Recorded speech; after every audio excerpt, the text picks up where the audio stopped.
From the world of politics to the world of business, this is Balance of Power.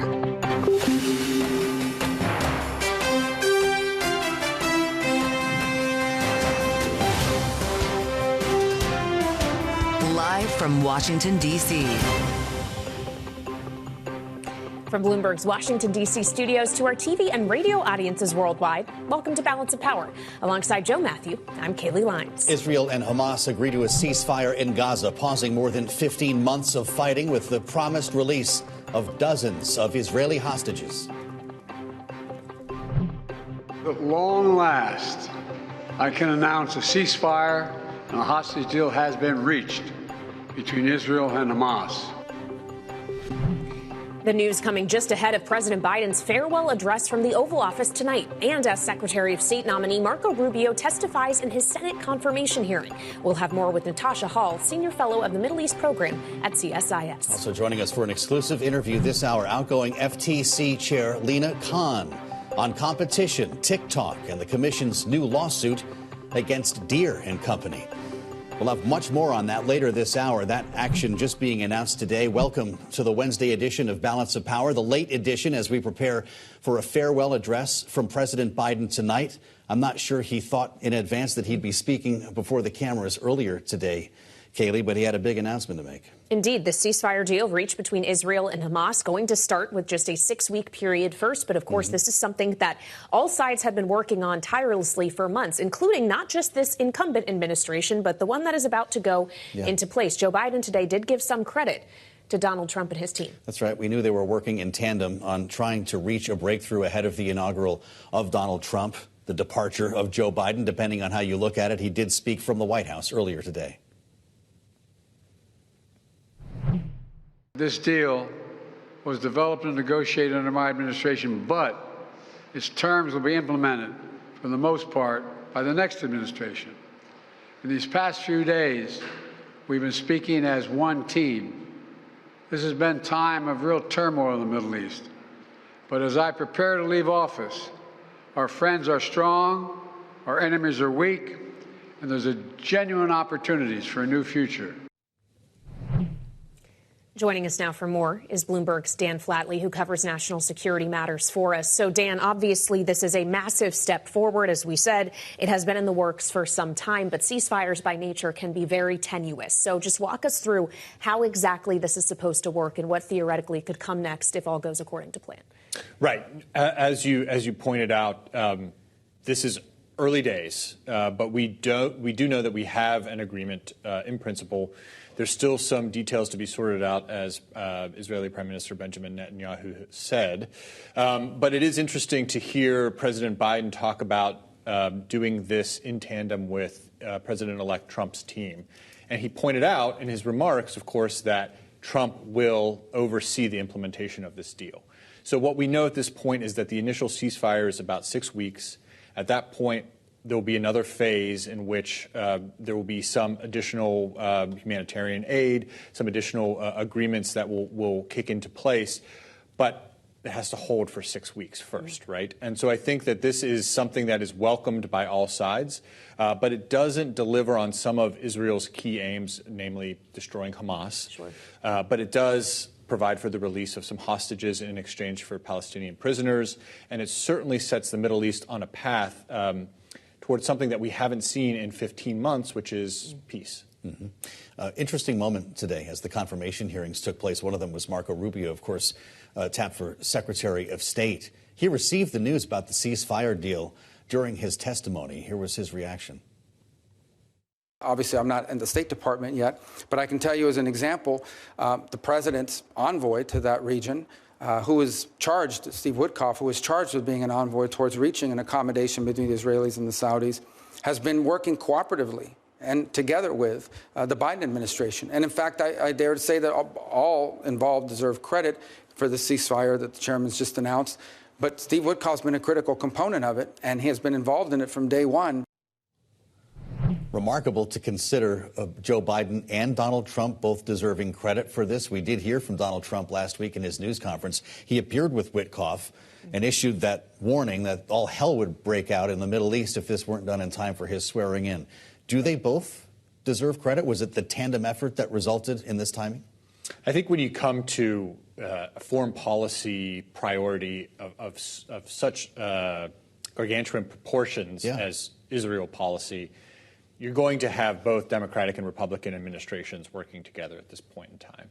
I mean, it was interesting to hear Senator Rubio, Secretary of State nominee Rubio, talking about this in front of the Senate Foreign Relations Committee, where he, up to this point, has been a member. Yes, right. He received a very warm, welcome to the committee to talk about his priorities. But he talked about Israel. He talked about Venezuela. He talked about a number of priorities for the Trump administration, including Russia and Ukraine. And he sort of gave senators some sense that there will be a steady hand at the tiller, as it were, at the State Department. But Trump ultimately, as we've seen in his first administration and even up to this point, makes a lot of decisions, keeps his own counsel on a lot of decisions. And so how this deal will ultimately be implemented and Trump's threat of all hell breaking loose, I think did play a role in this in terms of giving the Israelis both, the Biden team put the framework into place, but that threat, I think, according to our reporting, did play a role from Trump. So I think that it's actually an interesting moment for this deal to come together because you have some certainty with the Biden administration and some uncertainty with Trump. Interesting. It's the same framework that Joe Biden rolled out on the 31st of May. Bloomberg's Dan Flatley, thank you so much. There will be more confirmation hearings tomorrow, including Treasury Secretary nominee Scott Bessent. He'll be before the Senate Finance Committee. It starts at 10:30 in the morning Eastern Time. We'll be watching this very closely, along with Bloomberg's Kate Davidson, who joins us at the table. Kate, it's great to see you. Many are framing this as a layup, a cakewalk, following what we saw, for instance, Pete Hegseth go through this week. Is that true? It seems like there is, less potential for fireworks with Scott Bessent. He's certainly one of the less controversial nominees. I think that the Trump administration, the economic advisors around the president-elect have delivered the message that, look, you don't want to upset markets, financial markets. And so I think that's why we've seen, for example, some more, maybe what we consider more cautious comments, say, around the Federal Reserve, for example. Donald Trump wasn't shy about criticizing Jerome Powell and the Fed during his first term, but he's been a little more careful this time and picked someone who is generally seen as, a steady hand by markets, but someone who, as we reported this morning, managed to win over the MAGA crowd, the Trump diehards and the people in his inner circle that have more of a populist mindset. So he's a pretty interesting character in that sense. And I think we'll be listening carefully tomorrow to see if, there are any moderate Democrats who are open to supporting him. Well, yeah, absolutely. As we've been seeing a lot of nominees this week that may have to count pretty much exclusively on Republican votes. Pete Hegseth, of course, front and center. You just mentioned, though, this notion that he may face questioning around the Fed, or at least Federal Reserve independence. And on the subject of the Fed, we saw a big repricing today of expectations as to when the next Fed cut is going to come after we got cooler than expected core CPI data. It was a massive move in the market, Kate, but was it really a justified one, or we're just swinging around waiting to see what comes next? I think everyone's pretty on edge, right? I think there is a lot of skittishness, and the big moves might have reflected that. I think Fed officials have been pretty clear in recent weeks that they are on hold for a little while. At least they have a meeting coming up at the end of January. I don't think that today's report changed anything for them in terms of January. They've pretty much signaled that they're gonna wait and see. They have 2 rate cuts penciled in. I mean, when they met in December, that's what their median forecast showed for the entire year, right? So, and I don't think that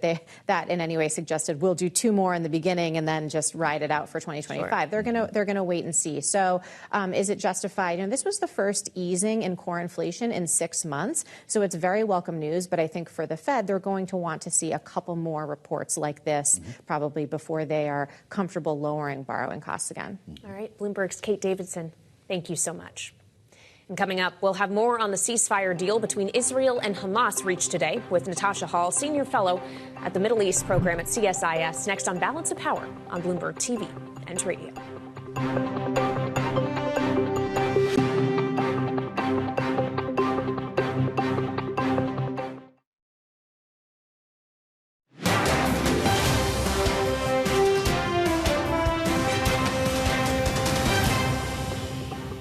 A lot of the success can be attributed to the fact that you have both working on it for different reasons with different messages that complement each other.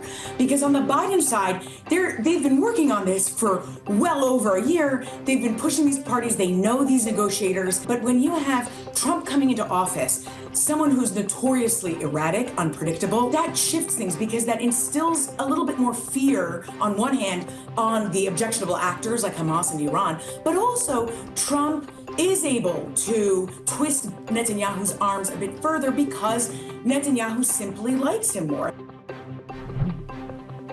Hagar Shamali of Greenwich Media Strategies on the early edition of Balance of Power, discussing the timing of the ceasefire agreement between Israel and Hamas announced today, at least announced by the U.S. and Qatar.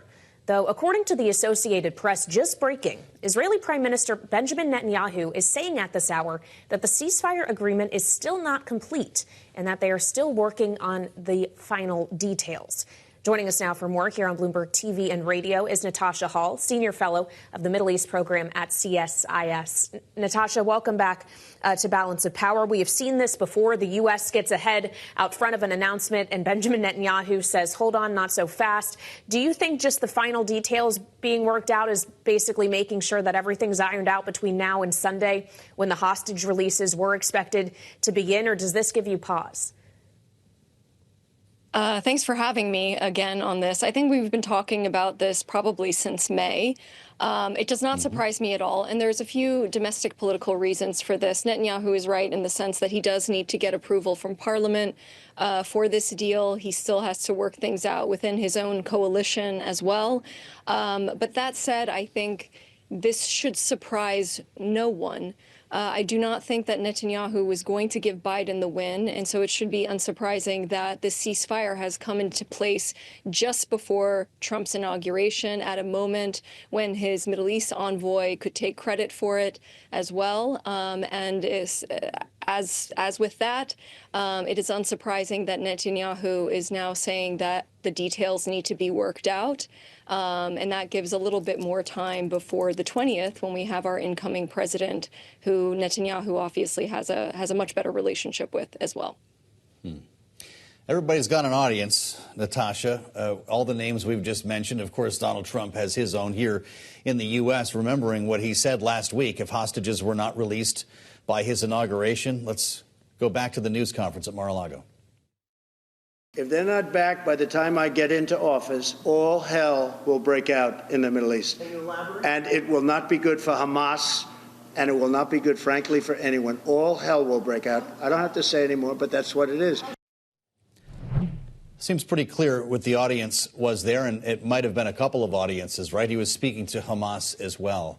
Who is Benjamin Netanyahu speaking to today? It sounds like he has a domestic audience that may not change the situation here in the U.S. Is that how you see it? Well, I think he has a lot of complicated domestic politics at play. He has the far right that is really domineering his coalition, who want no part in any kind of ceasefire or agreement, or at least that's what they're saying. And then you have the hostage families and the majority of the Israeli population that, frankly, want an end to this war, and they want the hostages to be returned. So I think it would be, I mean, at least optics-wise, it would be a very big win for Trump once he comes into office to begin to see the hostages coming home, even the bodies coming home of some of the dead hostages as well, and to see an end to the fighting. Now, that doesn't mean there's going to be an end to the conflict, and I suspect that Netanyahu knows that, and I suspect that his far-right coalition knows that as well, and that they will be able to manipulate sort of what they want in the details as we move forward, because many of those details past that 60 days have not been hammered out. Well, and that's an excellent point, Natasha. Well, everyone today is celebrating a pause in fighting after 15 months. There is no guarantee that this becomes permanent. For as hard as this initial agreement has been to reach, is the next part even harder? And if it took us months on end to get to this point, how is 60 days going to be enough time to get to the next phase? It's going to be incredibly difficult. If we've learned anything from Ukraine, from Syria, and other conflicts, it's that ceasefires typically do not mean the end of conflict. What you often see is the stronger party regrouping, recalibrating, and really thinking about what to do for the next offensive. I should note that Palestinians are not celebrating yet because there's still been ongoing airstrikes that have been devastating to the population there. That said, it will be a welcome relief to many if the fighting does stop on Sunday and we do see much, much needed humanitarian access. But that's just the beginning. This is a population that has been decimated. It will be billions and billions of dollars in reconstruction aid that will be needed, but also very, very complicated politics at hand. And it's not clear whether or not the Trump administration will sort of have the patience for getting into those details. And it could be that Israel has a freer hand as a result. There's been a lot of talk about 1980 and Ronald Reagan today, the release of hostages that Donald Trump would like to relive as he's being sworn in. You think Benjamin Netanyahu is aware of those optics that you've already referred to and might help to slow things down until Monday? I think that there are a lot of similarities when we look at the Jimmy Carter administration, who so desperately wanted to, release those hostages in Iran and didn't get the win, even though, they were negotiating till the final day. I suspect that Netanyahu completely understands those optics that Trump does as well. And unfortunately, I'm sure that Secretary of State Antony Blinken and President Biden do. As well. I mean, they're trying to take the win here, but I think it's very difficult to say that when you've had some robust statements from President Trump and then almost immediately a ceasefire announced. So, I mean, this is going to be a challenging legacy issue, I think, for President Biden. Natasha, what does all of this mean for Iran? Would this have realistically happened if Iran wasn't recognizing its own materially weakened position? So I don't know if Iran was such a big player with regards to Gaza. I think the bigger issue with Iran is Lebanon, certainly. And I should note that 60-day ceasefire also ends after Trump comes into office. So again, Israel might have a freer hand in Lebanon after that ceasefire ends, particularly because Hezbollah has been so badly degraded, and so has Iran. It remains to be seen what sort of new policies Iran will have in place. They may try to, I think, strengthen their alliance with Russia, with Iraq, with the Houthis in Yemen, with those that sort of remain accessible to them. But in terms of the Hamas attack on October 7th, I think this was essentially an independent move by Hamas in the first place. So what's more likely in the first 100 days of the new Trump administration? Is Richard Nixon's madman theory correct in that it will keep the peace, or will all hell break out in the Middle East? I mean, I sincerely hope it will not for the people of Gaza and for the people of Israel. We do have a sort of new dawn with the fall of Assad, with the rebuilding of a coalition and a government in Lebanon. There are a lot of positive implications if I think the Trump administration is willing to do that sort of diligent diplomacy and use its leverage to create a more positive path forward. I think if the Middle East again gets put on the back burner, I'm afraid that we will see more conflict and violence in the future. So one hopes that we see a brighter path and not a madman path in the future. But certainly, I think a United States that's willing to use its leverage with foes and with allies portends hopefully a brighter future for Israelis and Palestinians. She's Senior Fellow of the Middle East Program at the Center for Strategic and International Studies. Natasha Hall, thank you so much for the insights, Natasha, as always. Coming up, Elon Musk is being sued by the SEC for allegedly failing to disclose his growing stake in Twitter in a timely manner when he was attempting to take over the company. We'll bring you that story next on Balance of Power on Bloomberg TV and radio.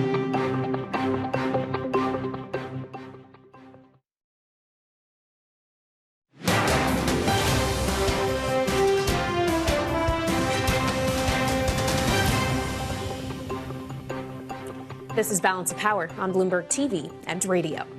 The SEC is suing Elon Musk, accusing him of cheating Twitter shareholders by not disclosing his growing stake in the company in a timely manner as he prepared his takeover bid in 2022.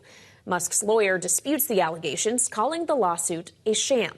And joining us now for more is Bloomberg's Nicola White. So, Nicola, walk us through this one. The SEC is essentially saying Elon Musk didn't say he was buying up shares of this company soon enough, and investors lost out as a result. Exactly. It's super straightforward. The SEC is saying you didn't file this extremely important regulatory filing on time, and furthermore, you didn't even file the right one.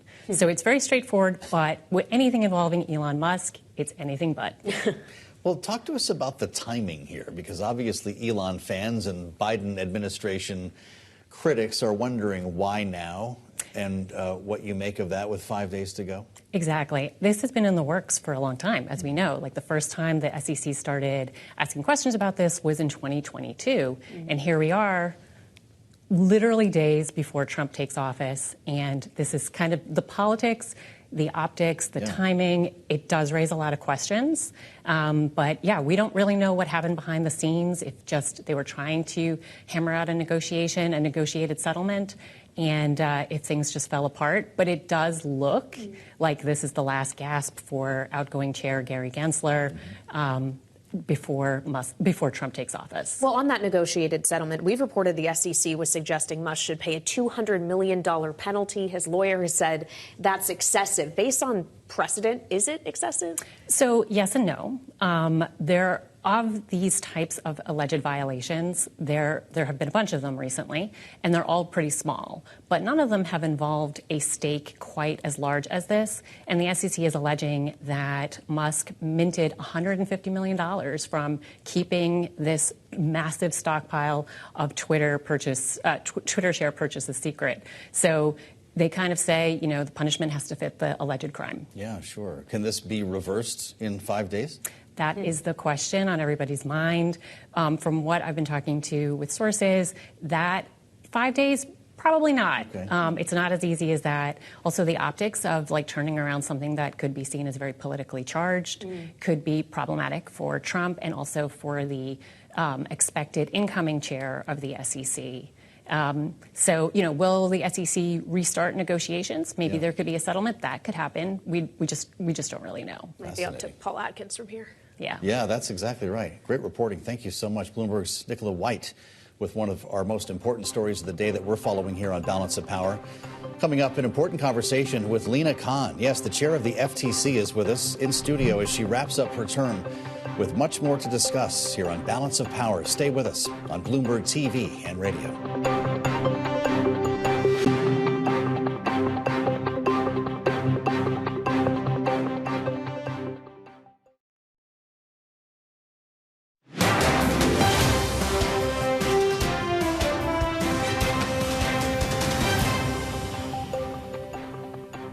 This is Balance of Power on Bloomberg TV and radio. I'm Joe Matthew alongside Kaylee Lines in Washington. With 4 days left now in the Biden administration, the transition is in full swing. But they are still working at the FTC. Case in point, filing suit today against one of the largest ag equipment companies in the world, alleging Deere and Company restricted the ability of customers to make repairs. Joining us now for an important conversation on this and a lot more, including her 4 years at the helm of the agency, is FTC Chair Lina Khan. Wonderful to see you in person. Thanks for coming in. Thanks for having me. An important action today that you're rolling out here, and some of your critics are calling this partisanship in terms of its timing. Why is it happening now? Well, look, the FTC has been focused these last few years in making sure that Americans can enjoy the right to repair. I've met with farmers numerous times over the last few years, and one of the biggest pain points they share is that they're no longer able to easily repair their own equipment, or even be able to take their tractors and combines to independent repair shops. And instead, they've been steered into Deere's network of authorized dealers, which practically means they're paying more. And especially for farmers that live in rural areas, it means they sometimes have to drive hours to even get to the nearest dealer.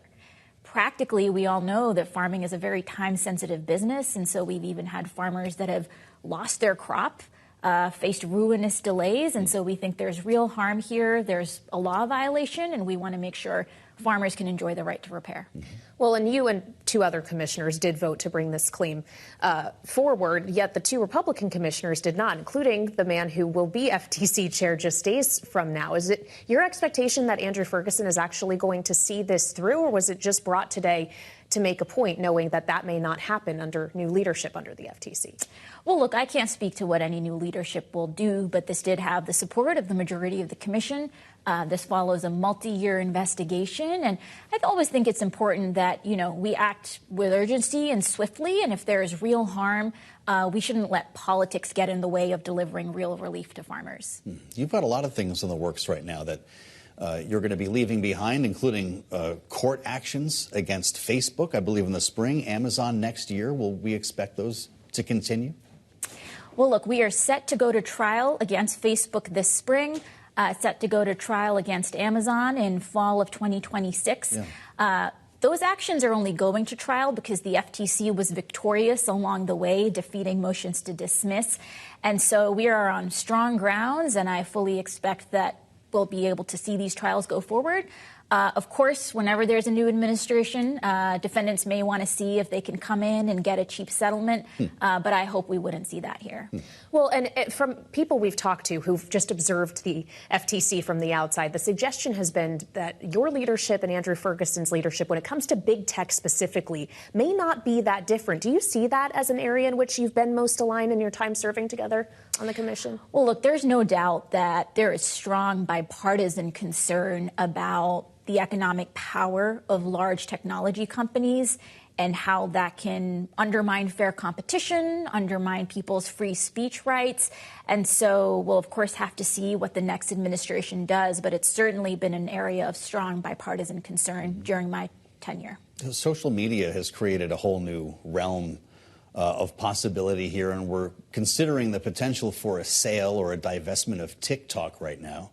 Even Elon Musk has been floated as a potential buyer. He's got a pretty large presence on social media. Are you concerned about consolidation as a result of divestment of TikTok if it happens? Well, look, as you know, there is a TikTok-specific bill yes, right. That we just heard an argument at the Supreme Court around. So, this is a very live issue. Of course, we have seen these antitrust lawsuits filed in part because we've seen a lot of illegal monopolization in these markets. And so, of course, we wouldn't just want to forget or ignore all the lessons of those harms and repeat those mistakes, but we'll have to see what happens. Well, and considering that you really had your claim to fame as an academic, looking at Amazon specifically, from an academic landscape, when you look at large tech companies like this, can you see a world in which it wouldn't be anti-competitive for a big tech company to absorb a company that has 170 million users in the U.S. and a valuation our analysts suggest could be north of $40 billion without it raising antitrust concerns? Well, look, all of these questions and investigations are highly fact-specific, so you'd want to look at all sides. But at a high level, if you have a firm that is dominant in one market that's going out and buying a rival or another company in that same market, by ordinary standards, that often raises at least initial concerns. You've talked about how extreme a concentration of economic power can have great political influence. You could correct me if I'm not getting the words perfectly right there. You've talked about this as potentially the beginning of another Gilded Age. Elon Musk is reportedly taking an office in the White House complex, in the old executive office building, even as one of the most prolific government contractors out there.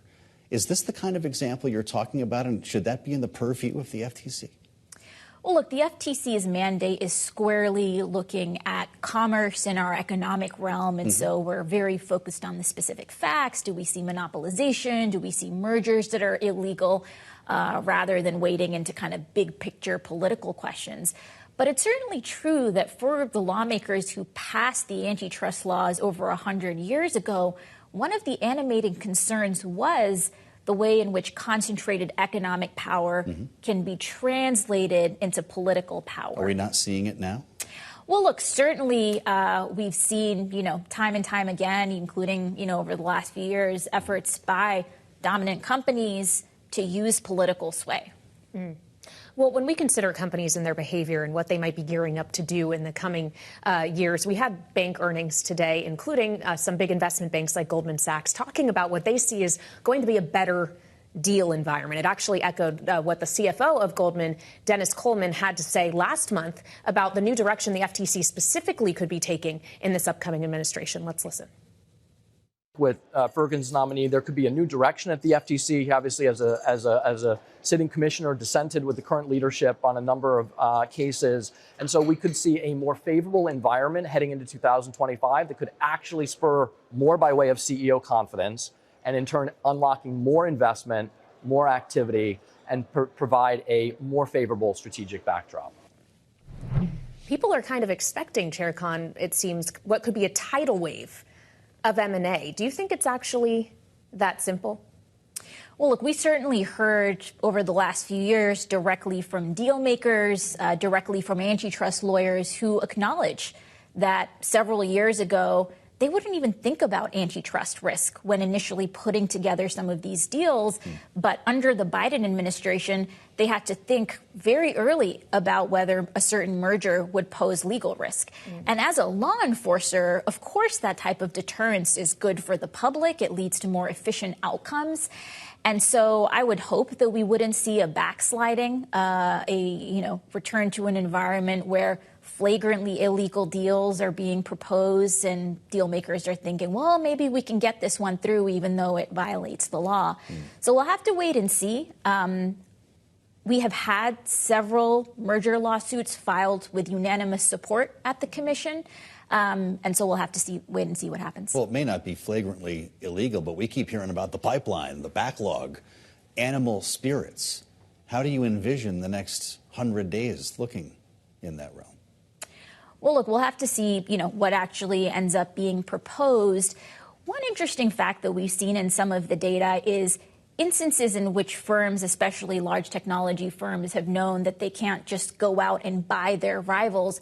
We've actually seen them have to invest more in innovation and actually try to organically expand and improve their business rather than just go out and snuff competition. So I think we want to, see markets where firms are fairly competing and being incentivized to really compete on the merits rather than just buy out their rivals. And if we were to look at this kind of on an industry by industry basis, obviously we've talked about agriculture already in this conversation about technology, but is there an industry in which you see the potential for potentially aggressive consolidation that you maybe not during your tenure had a chance to address that gives you concern going forward?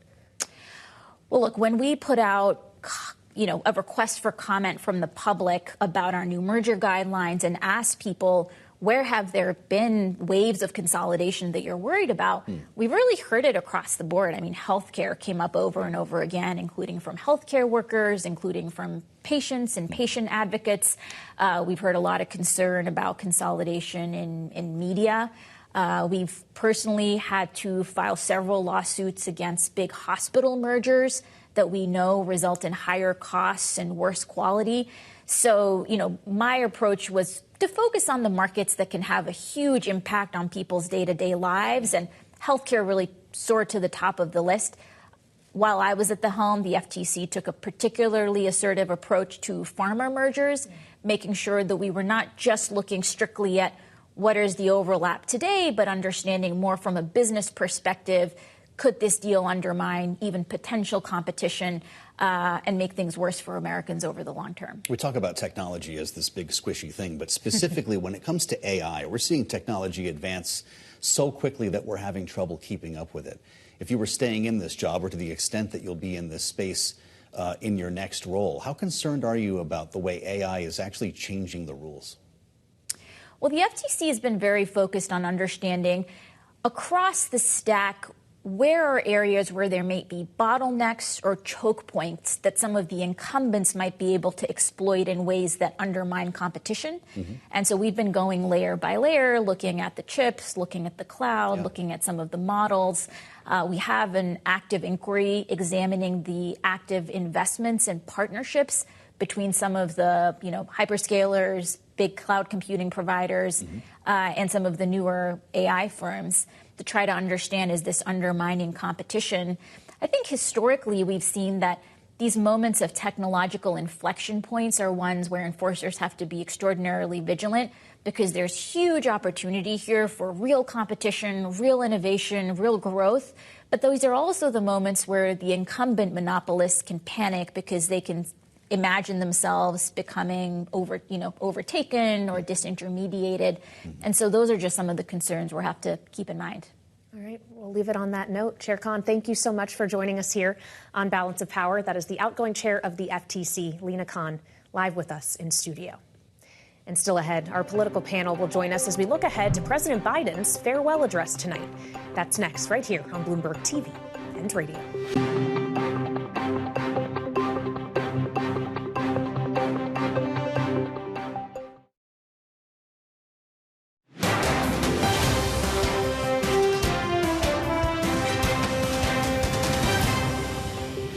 I have known Kash, and I believe that Kash is the right person at this time for this job. You'll have the ability to question Mr. Patel. And I'm questioning you right now about whether you will enforce an enemies list that he announced publicly on television. Oh, Senator, I'm sorry. There will never be an enemies list within the Department of Justice. Attorney General nominee Pam Bondi answering questions from Rhode Island Senator Sheldon Whitehouse during her confirmation hearing earlier, one of a series held today for President-elect Trump's cabinet nominees. Joining us now for more here on Bloomberg TV and radio is this evening's political panel, Ashley Davis, Republican strategist, alongside Kristen Hahn, Rock Solutions partner and Democratic strategist. Welcome to you both. Obviously, there are many different hearings we could speak about here, but if we begin, Ashley, with the Pam Bondi hearing, as we just saw evidenced in that clip, it was a hearing for Pam Bondi, but a lot of it actually was about Kash Patel. What did you make of that?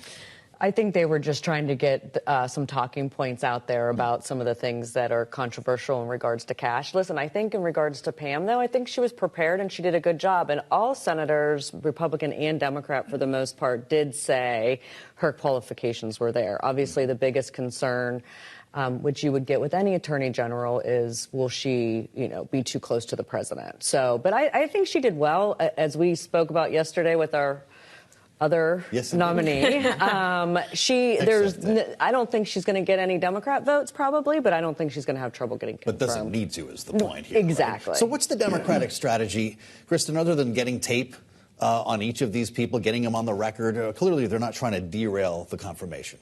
Yeah, I think that there's an understanding in the Senate among both parties that, okay, the Republicans are in charge. It's the Republican presidential-elect's decision to make, and there's a respect there, whether you agree with them or not. I think if this had been Matt Gaetz, I think there's a reason why people didn't want Republican senators and Democrats alike didn't want him to be the one that they had to question.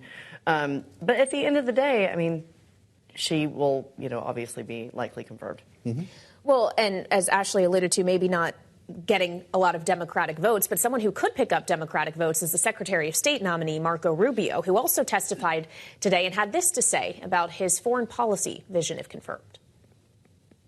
All I can tell you is that what I've said from the very beginning, from the opening statement, and that is our foreign policy is going to be driven, as the President's made abundantly clear, by whether some action makes America is in the interest of the United States and our national security. And that's what it's going to be driven by, and that's how all these policies should be judged by, and that's certainly the job that I believe I've been tasked with executing on. It's kind of the expectation here in Washington, Kristen, that Rubio is the easiest confirmation, that he will likely be the first, could happen on Inauguration Day. How many Democratic votes do you think he could pick up?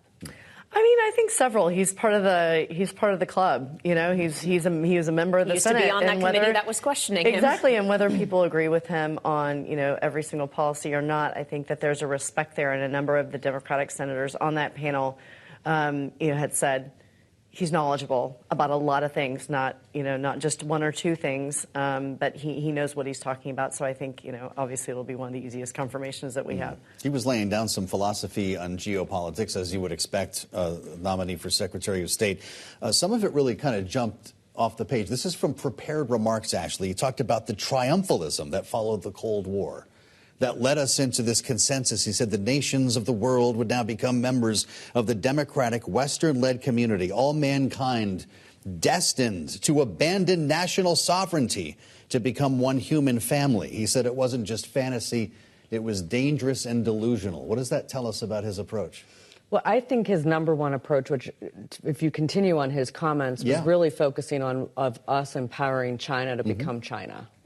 And he has been the number one person in the Senate, amongst other senators on both sides of the aisle, to really talk about the threats of China, whether it was on the Intel, ranking on Intel committee and others. And I think that what he's saying is it's time to fight against people that want to do our country harm, whether it is in regards to typical national security or through things like TikTok and others, where it's through... Doesn't sound isolationist to you.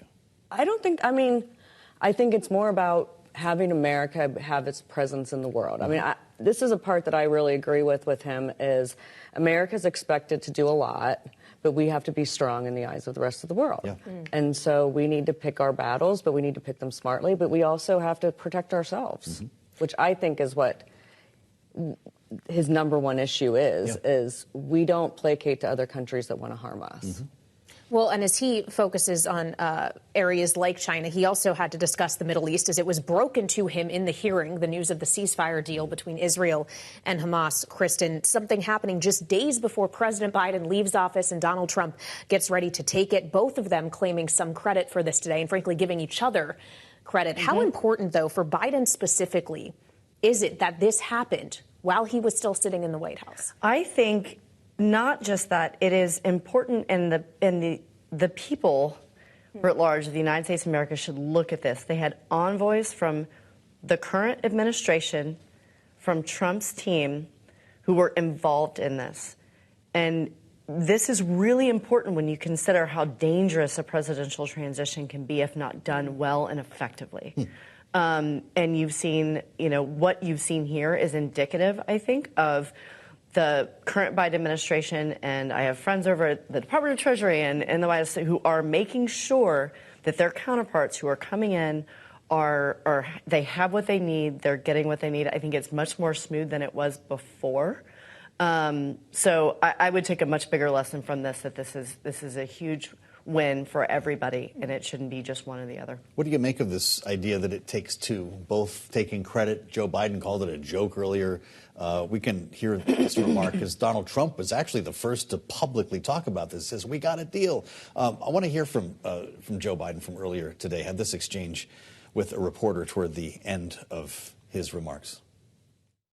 Thank you. Folks, credit for this, Mr. President, you or Trump? Is that a joke? Oh, thank you. It wasn't a joke. Did it take both of them to make this happen? I think it was exactly what Kristen said. It took both. But obviously, President Biden has been knee-deep in this issue for so long, and his team. And I know that, as you know, the Secretary of State right now is like, thank God this has happened, and he's put so much of his time and effort into this. But I really think with Trump coming in and some of his expectations that he has laid out publicly about what he wants to happen probably did help strike a deal, whether it's with the Biden team as well as Middle East. And I think that he's always been, President-elect Trump has always been very bullish on it. But I also think that President Biden has stuck by Israel from the very beginning. I mean, at the sometimes very big criticism of some of the extreme left of the Democrat Party.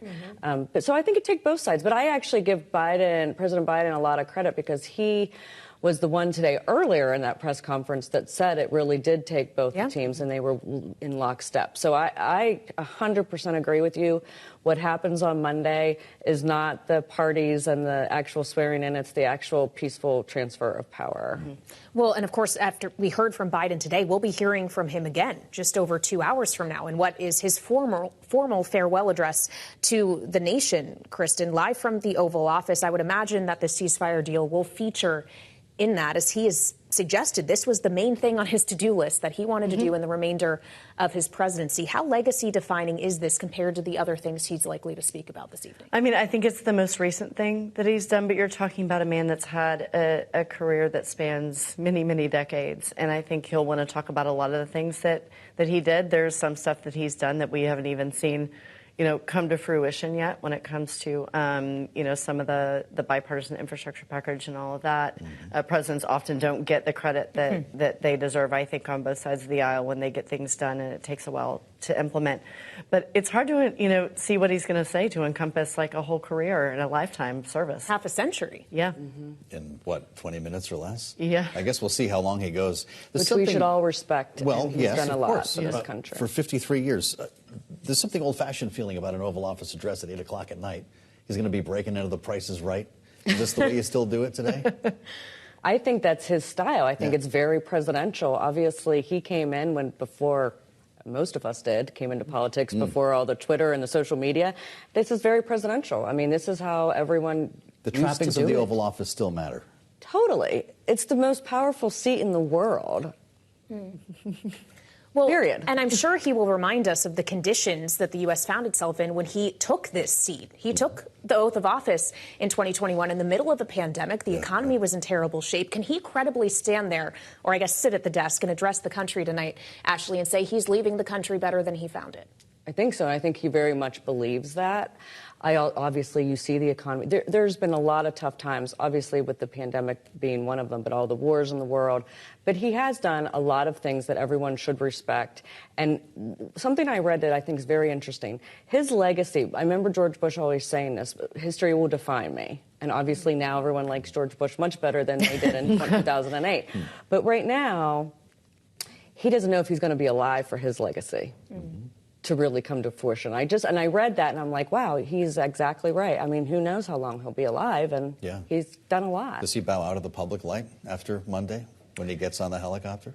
I mean, I think that he'll be respectful of, like, all the presidents have of the new person taking office. I think that he and Jill have been such huge advocates for the military, other issues, healthcare, that I think that they'll have their issues, just like Jimmy Carter did. We'll find out together. Yeah. Ashley Davis and Kristen Hahn, a great conversation from our great panel. Thank you so much to both of you. Programming note, we will be back for that address, 8 p.m. Eastern Time, special coverage for Joe Biden's farewell address. It will be a special edition of Balance of Power.